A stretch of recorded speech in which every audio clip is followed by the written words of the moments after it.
Hi, I'm Dave Butcher, an Ilford master printer trained by Ilford during the 21 years that I worked for them. This video will show you how to use Ilford's Multigrade above lens filters to make a split grade print the Ilford way. The enlarger we're going to use is this one, a Durst M670 BW for black and white, and it has a condenser head, so there's a set of lenses that sit above the negative, and they make two sets of condensers for this enlarger. This smaller one is for 35mm, which we don't need today, and this one is for 645, 66 and 67 formats. And that's the one we'll need, and it has two lenses enclosed in this little one box. But you do have the extra glass surfaces which you need to make sure are clean.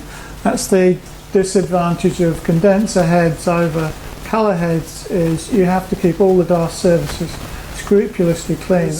It just fits in on two little screws. There's keyhole holes, and you push them in onto the screws and push it to the back and then tighten it up, and that's the condenser lens in. Now we need a negative carrier, and Durst made modular negative carriers such as this one.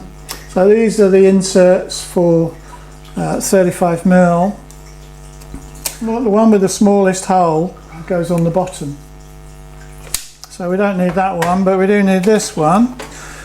This is one that I would use for medium format, for 6x7 in particular. That's quite a big negative, and you've got to hold it flat. So we've got a sheet of plain glass on the bottom and a piece of anti-Newton ring glass on the top. Anti-Newton ring glass has an etched surface, so if you put smooth glass against the shiny side of your film, you will get Newton rings. That's our negative carrier. Now we need a lens, and you use the same focal length as you would for a standard lens on your camera. But you do need a special enlarging lens. These are developed to work best exposing onto flat surfaces. So you use a 50mm for a 35mm camera, and 50mm is the standard lens for 35mm. And for my Mamiya 7, an 80mm lens is the standard lens. Here is an 80mm Roden stock Rodagon. This is the Durst lens plate for 50mm to 80 or 90mm lenses. So we just screw our lens into that, and then there's two metal lugs on the left hand side of the head, and you push the lens plate against them, and then you tighten this locking screw up on the right hand side, and that ensures that the lens isn't tilted. And the last bit involves the multigrade filters themselves, and with this enlarger we actually have two options. So we could use under the lens filters, and Ilford sells these as a kit. So you get a box of 12 filters that look like that, and they're numbered 0 to 5 on one side and 1/2 to 4.5 on the other, with 00 as well. 00 is extremely low contrast. The scale goes from 0 to 5, and low contrast is 0 and 5 is high contrast.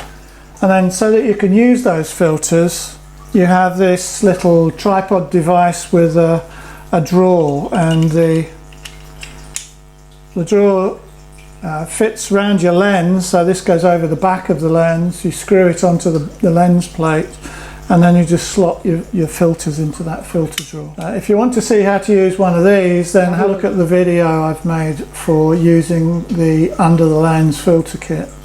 The other way to use filters is above the lens. So on black and white enlargers such as this, condenser head enlargers, there's usually a filter drawer. This just pushes in there like that, so it's actually above the condenser lenses at the top, but you can drop a filter into that space there. So multigrade filters come in a box like this, and they come in two sizes. So this is the smaller size, 3.5 inch square. They come also as 6 by 6 inches square, and you need to cut them down to fit your own filter drawer size. On a Durst, the filter drawer size is 3 inches. So to show you what the filters look like, they're just a thin, flimsy piece of coloured film. And this is the grade 2.5 filter, which we're going to actually start with. And that just pushes into there. It's supported in that drawer just by little bits of extra plastic on each of the 4 corners.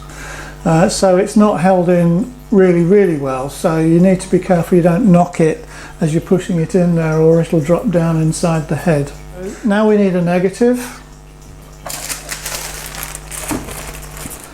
And to put it in the negative carry, you can always take the negative carry out fully, or you can just push the top bar up and it clicks and holds in the up position, then push it in, and then you press the button on the right hand side and it lowers.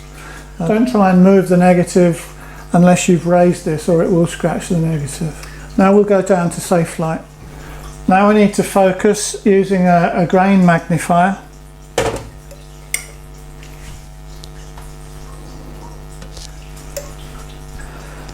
And what we do with one of those is we're focusing on the grains of silver metal that are in your negative. You turn the focus knob on the enlarger until they're as sharp as possible. We're not focusing on what the image looks like, it's on what the structure of the negative looks like that we're focusing. That's all ready to do a test strip, so we turn the enlarger off. Now we need a piece of paper. We're using Ilford Multigrade for resin coated paper, the RC paper, and 7 by 5 inch sheets.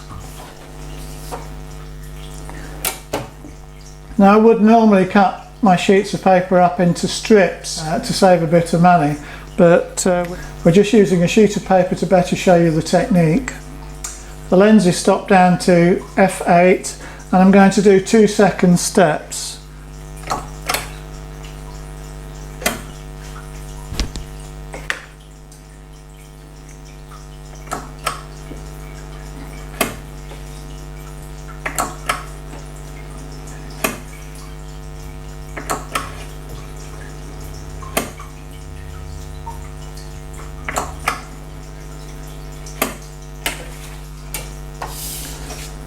So that's the 5 exposures done. Now I'm going to process the test strip. Here's the test strip, and you can see that we've got the 5 different exposures on it.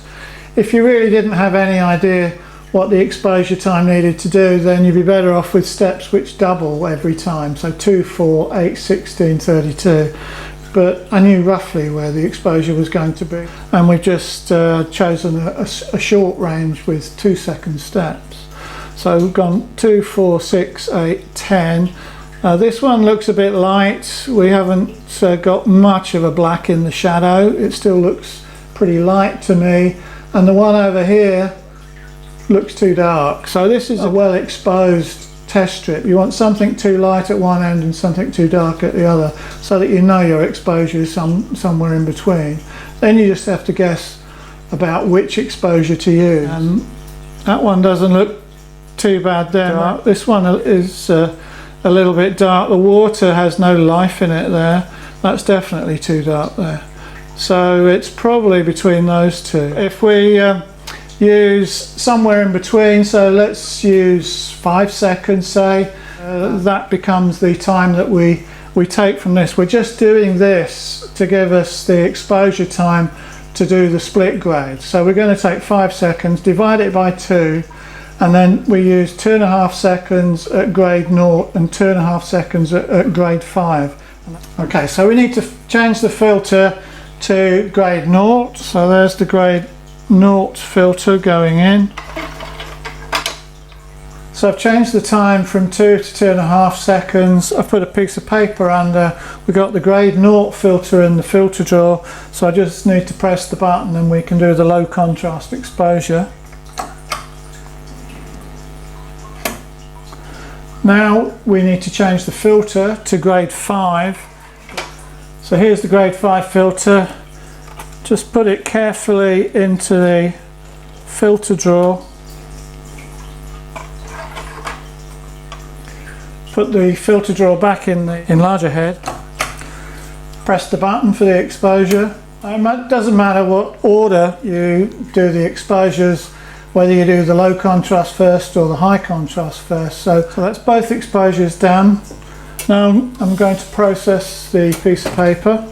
So this is the print with 2.5 seconds at grade 0 and 2.5 seconds at grade 5. The grade 0 exposure giving us the overall contrast for the print, and that looks reasonable. We've got a little bit of detail in these bright bits in the water, which is good, and in the shadows you can just see a little bit of detail in the shadows.